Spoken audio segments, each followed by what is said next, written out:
Meaning of droppings. Droppings. Droppings. Droppings. Droppings. Droppings refer to the feces or excrement of various animals.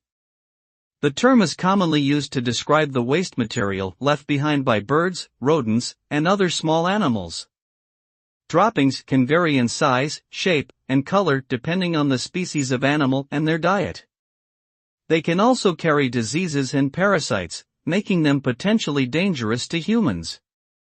In some cases, droppings can provide important clues about the behavior and habits of the animals that produce them, making them valuable to researchers and wildlife enthusiasts alike.